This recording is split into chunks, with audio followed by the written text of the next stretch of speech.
ये 4 प्रकार के भोजन बेकार होता है। कौन से 4 प्रकार के भोजन है जो हमें करना नहीं चाहिए, जो हमें खाना नहीं चाहिए? ये 4 प्रकार के भोजन बेकार होता है। आपके सामने थाली परोस करके आया, परोसा हुआ थाली आपके सामने आया, तो अगर उस थाली को कोई लांग करके चला जाए तो भोजन कभी नहीं करना चाहिए। क्यों? अगर कोई व्यक्ति आपके थाली को लांग करके चला जाता है तो वो भोजन नाली का कीचड़ समान हो जाता है, इसलिए वो भोजन कभी करनी नहीं चाहिए। उस भोजन को आप त्याग दीजिए, उस भोजन को नहीं खाना। और दूसरे नंबर में है, परोसा गया थाली में अगर कोई ठोकर लगा करके चला जाए, ठोकर लग गया, पैरों से लग गया, तो भोजन को ग्रहण नहीं करना चाहिए। कभी भी ऐसा आप मत करिएगा, भूल से भी मत करना।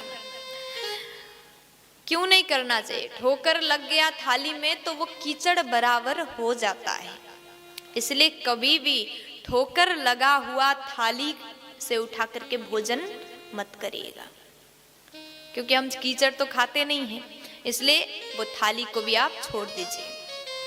तीसरे नंबर में, कई बार ऐसा होता है हम भोजन कर रहे होते हैं और बीच में बाल आ जाता है, बाल आता है तो हम वो भोजन को नहीं कर सकते।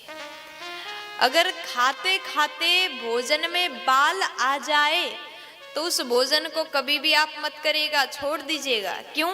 अगर ऐसा भोजन अगर आप करते हैं तो वो भोजन दरिद्रता प्रदान करता है, इसलिए बाल गिरा हुआ, इसलिए कहते हैं माताएं जिसका लंबा बाल हो, जिस बहन का लंबे बाल हो, खुले बाल करके रसोई घर में ना जाएं, रसोई घर में कंघी ना करें।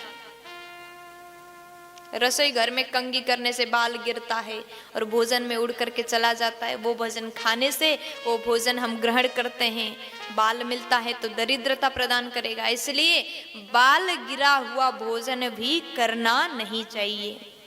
और चौथे नंबर में बताते हैं कि पति और पत्नी एक थाली में भोजन ना करें, है ना? अब देखो यहाँ माताएं हंस रही हैं, क्योंकि जमाना, आज के जमाने में सब लोग ऐसा ही करते हैं। पति और पत्नी, पहले घर के बड़े बुजुर्ग खा करके चले गए।